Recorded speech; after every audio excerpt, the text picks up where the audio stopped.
Hello, builders. It is great to have you listening to the Build Your Success podcast today.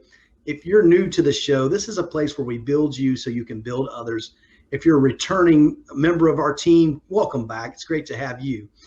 You know, we build you so you can build others through our training, through our corporate events, and through our individual coaching. And today we have a special guest to help us with this. Our special guest today is Eileen McDargh. Eileen has written 8 books, so she's the author of 8 magnificent books. She's on this planet to make a contribution by finding better ways to create conversations that matter and connections that count. She's a truth teller and she's a laughter maker. So welcome to the podcast today, Eileen. Thanks, Brian.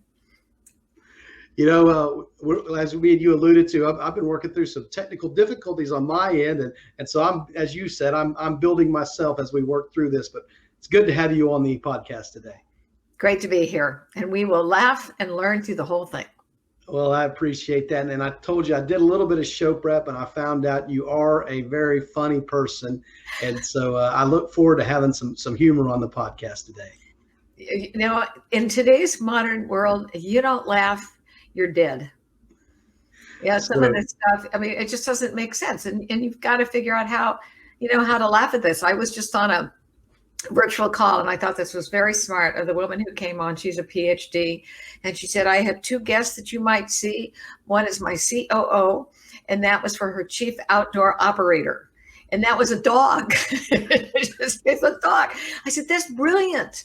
You know, you can't get rid of your dog, so he's the COO. There you go. I love that. And hey, you know, life happens in the middle of these things. So we're just going to dive right in here. I'm going to ask you a question I like to ask our guest. What does leadership and being a leader mean to Eileen McDargh? One of the best definitions of leadership that I ever read came from a gentleman. I'm going to call him Dr. V, like victory. He's since passed away, but he started what is now the most successful eye clinic in the world in India. And I read an article in which he was quoted because cataract surgery is big in India. And there's so many of his fellow citizens who suffer from cataracts. And he said, he decided that he could do something about it. You talk about building, he could do something about it. And he said, here's what I loved. He said, leadership comes from a place that troubles your heart. In other words, you think that you can find a better way. There's something that I can do about that. So when I think about leadership, for me, my why is to contribute. How I do that is constantly say, what's a better way that we can do this? What's a better way to come together as an organization, as a team, as a family, as a community? So that's kind of my short definition of leadership. You know, Eileen, that reminds me of that quote, necessity is the mother of invention. Mm-hmm. And so when I think about how that pain place, that trouble in your heart creates leadership, I like that. That's the first time we've heard that of all these questions. So I appreciate that perspective from you. Thank you for that. You're welcome. You know, in my show prep, I found out that I have something in common with your mother. And although she is a hero, I'm just a weekend warrior.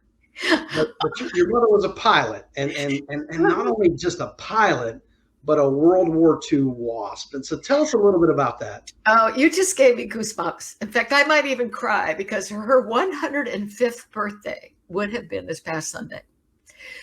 There were women who took the place of men in the Army Air Force so that men could be freed to fly combat missions in the European and the Pacific theaters.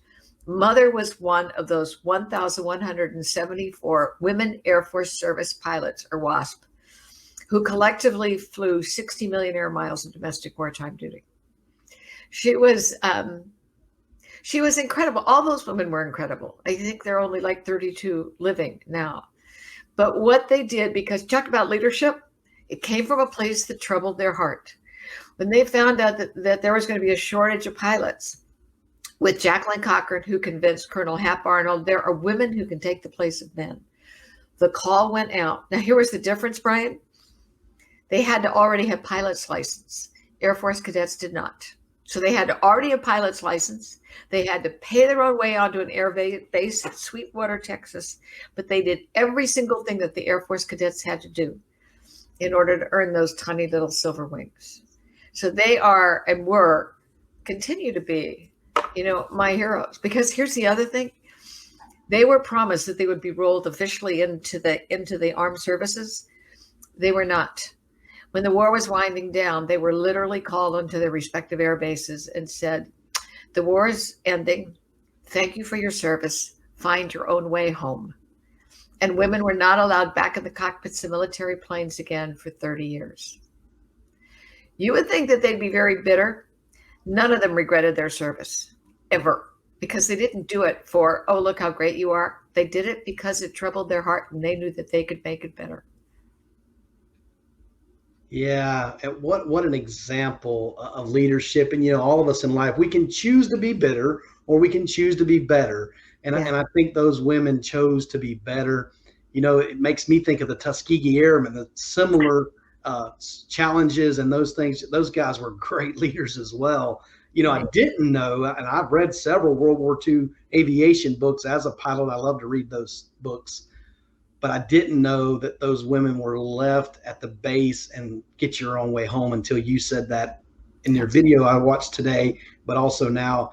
Unbelievable that we did that to people that served us in the way they served us. Well, 38 of them died in the course of duty, but because they weren't considered official military, there were no military benefits. And in one case, Mom told us they had to pass the hat to send the body home to the parents. And because they weren't considered official military, they could not put a candle in their window to signify that they lost a child to the war. And number two, they could not have a flag on their coffin. And finally, in the late 70s, thanks to Barry Goldwater, they were given retroactive military status. And when Mom got, I'm going to cry, when Mom got her honorable discharge papers, I said, Mom, what does this mean to you? It means I can have a flag on my coffin. Pretty powerful. Very, very powerful. Well, thanks to your mom for her service, and obviously she's raised and helped you become successful. I think in our life we have mentors, and sometimes our parents can be great mentors, and it sounds like yours was. So that is awesome. Well, thank you for asking me. Sorry, I get a little teary when it gets close to her birthday. I cared for her for the last 6 years of her life, so it was a great privilege. Well, that leads us in. That's a great segue into something you have on your application here. What you did to break the rules, because I know those ladies broke some rules. You had this where you spoke to a 3-day conference, 1,500 people, and what you did to break some rules. So tell us a little bit about that. Oh, golly days. I filled that out for you, Brian, so long ago. I'm trying to remember, what did I do to break the rules? Well, first off, when I first started speaking, I did not let people know that I was a woman. I went by McDargh Communications. On my letterhead was very bold, very black and plaid, because I'm Scotch. It was only when you found out by talking to me that you realized I was a woman, and that what I was going to talk about had nothing to do with dress for success or manners or etiquette. It had to do with leadership and change. So first off, that was one of the things that you needed to break was, what is it that you bring to the table? What is it that you know? And probably some of the other ways in which I probably broke some of the boundaries was getting them involved and interactive, and also getting them to when I say interactive, I think that when you are on a stage, you're not just a sage on a stage, you're a guide on the side. So to give them questions so that they could interact and talk with each other, because most of the time they're talked at instead of facilitated to talk with. Yeah, that's powerful. Well, that's a great place about your book on resiliency. So first of all, show us the title of your book and tell us a little bit about why you wrote that book, who you wrote it for. Yay, thank you for asking me. I'm going to hold it up. Let's see, Burnout to Breakthrough, Building Resilience to Refuel, Recharge, and Reclaim What Matters. And I wrote this book because I've been fascinated by the subject of resilience for over a decade.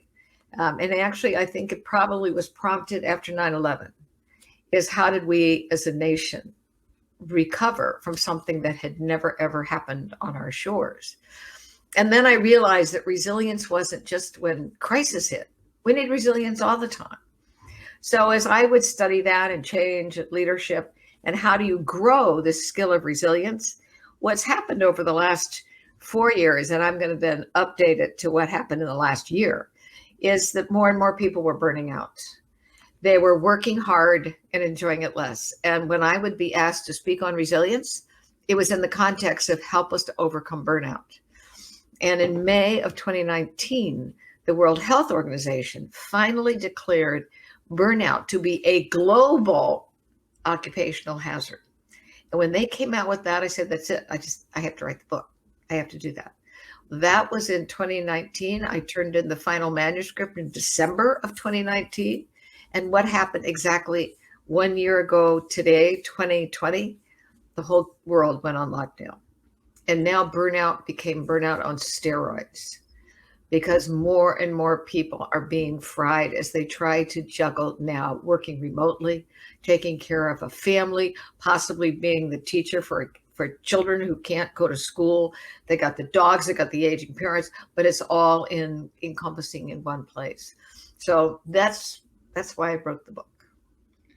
Yeah, and as you say that, I think about, even when we're in a crisis, and 9/11, I remember, everybody remembers where they were at when that happened. They were alive, and other people have those trials. And I said on a previous interview I did about how every generation has faced something, and things happen, and being resilient, even when we're going through a pandemic and everybody has these trials that you just spoke of, these teaching students, running a job remotely, doing all these things, and life still happens. Yeah. Funerals still happen. Divorce still happens. Just all these things that are so challenging about life continue to go on. Mm-hmm. And so this resilience piece, what are some tips and techniques you give people to be more resilient? Well, first off, let me redefine resilience, because I have a very different notion of it.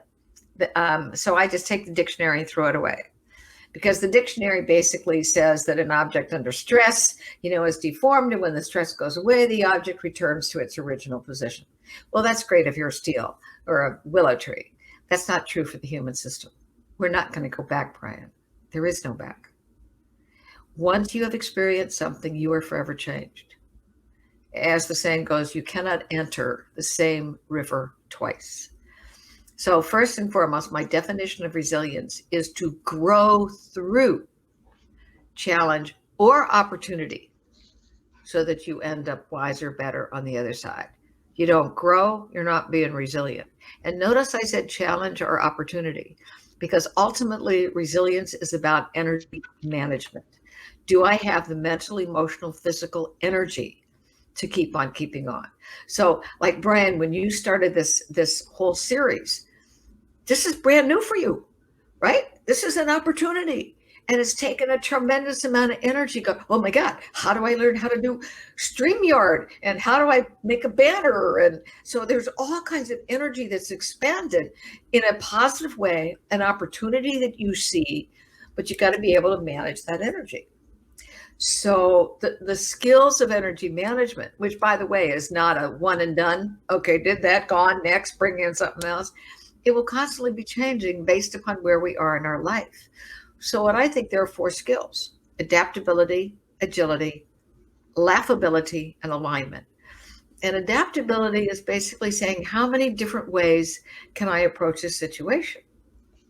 So that's one of it's, if anything, it's the positive side of this pandemic of COVID-19. We're discovering individuals and organizations who have become incredibly adaptable. It's not just pivot. I mean, they've created brand new ways of doing things. We've created new relationships that we never thought we would have. I mean, how many people, Brian, have you met on this podcast that you would never, ever have met before? You've got some new friends you didn't know you were going to have. So multiple ways of responding to a situation. That also means we pay attention to the stuff we say in our head that puts us stuck. Because if you're stuck, if you're saying horrible, terrible, negative, I'll never get out of this, it's just a black hole, and there goes your energy. Gone. Agility is one thing to think. It's another thing to do. So I believe that action is the antidote for anxiety. So if we become anxious about something, anxious positively or negatively, what can I put in motion so that I begin to see some kind of results, to feel that I'm in control rather than the world controlling me? And one of the best ways to get in control, first and foremost, is with our physical body. I'm becoming a devoted runner. I was up at 4:30 this morning so that I could run by 5:30 before anybody is out. And if I don't run, my brain doesn't work. Well, that's something, it puts me in charge of me. So the different things that we can become agile with, things that we can do. Expressing gratitude to people. That's a form of agility. Reaching out to someone that you normally wouldn't have reached out to. Think of how many people we've read about, or perhaps you've done this, where there's a neighbor who can't get out. They're elderly, and what do? You go get their grocery list, and you go buy their groceries, and you put it at their front door for them. There's wonderful things that we've discovered about things that we can do. Laughability is exactly what it says, which is why I think earlier I said that laughter is the shortest distance between two people. I mean, look at all the humor that's come out of this COVID thing, right? I mean, we see those crazy cartoons. We see, different, plays on words. So I love this one. Someone sent this to me. They said, at the end of this lockdown, I'm either going to be a monk, a chunk, a hunk, work it out, or a drunk. Choose wisely. So humor helps us get through this. And of course, alignment means I am involved in doing something that is meaningful for me, which is why you and I are going to later on talk about how do we refine what is your purpose? What is your why? I so appreciate that. You said a mouthful. I mean, hopefully the listeners are taking copious notes like I am, but I want to make sure they get a gold nugget here. Action is the antidote for anxiety. Mm-hmm. And we're not just talking about busybody action. We're talking about thoughtful action. I got to believe, Eileen. Yes. But let's dive into that a little deeper, because I think that's a huge gold nugget for the listeners to get. Okay. Well, and let me do it in the context of burnout, because we can go through a lot of actions that totally deplete our energy. So one of the actions that we can take is to develop what I think of as horse sense. Horse sense is the ability to say, nay, or whoa, as the case may be. It's a willingness to stop and say, you know what, thank you for asking me to do this. Right now, that is not something that I have the capability of doing. It's learning to say no. And for many of us, we're like those little bobbleheads, go up and down, yes, yes, yes, yes, yes, yes, yes, yes, yes. And not only will it get rid of your energy, but it's very hard to get that back. So that's one of the actions.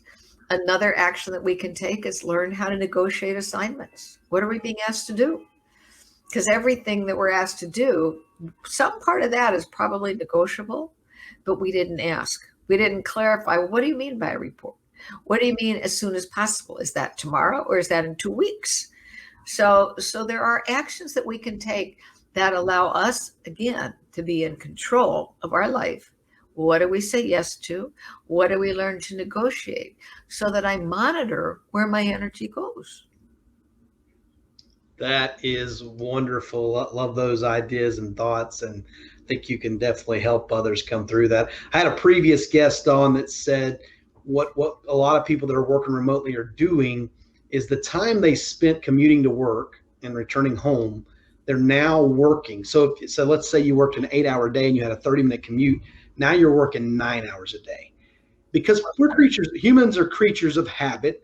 And so you're trading off, hey, I'm getting up, I'm doing my routine, and I don't have to drive now. However, they're producing less in the 9 hours than they did in the 8 hours. Yes. I think we just have to be careful that it's a productive action. And I love these thoughts here. And I love that it's the antidote for anxiety. I appreciate that one. Well, we have reached that spot where we're out of time here, Eileen, and it's been a great conversation. Time goes fast when you're having fun. So do me a favor, tell the listeners where they can find you. I'm going to go ahead and put your website up, but also any kind of social media you want to represent. You can find her at EileenMcDargh.com. Tell us about what they can find there, and then any social media you use. I'm on LinkedIn. Just put in Eileen McDargh. There I am. You can find me on Twitter. My Twitter handle is MacDarling, all one word, MacDarling.com. That was the name a colleague gave to me, MacDarling. I am on Facebook, though I don't hang out on that very much. You can find all my books on Amazon, including the newest one, plus on my website. And on my website, you can also sign up to get my magazine. That we went from an e-sign, and this month it's going to go into a magazine, but it'll be easy to read. You can select what you want, and I try to create as many resources as I can with that. So, and you can email me, Eileen at EileenMcDargh.com. What a novel email. Well, we appreciate that. And for the listeners, do me a favor, share this podcast with others. I know your friends can use the help from Eileen. She's been a great guest today. She's got a lot of insight. So do that for us. Also, leave us an honest rating review on wherever you're listening to this at. And I hope you took copious notes like I did. If you're watching this on YouTube later, you'll see my head down and my pen going, because we're taking notes for what Eileen had to say. If you want to get in contact with me, you can go to buildcs.net and see the services that we provide. You can also email me at brianb@buildcs.net. Listen, it was great to have you listening to the podcast today. Remember to build yourself and then build others. Thank you. Thanks, Brian.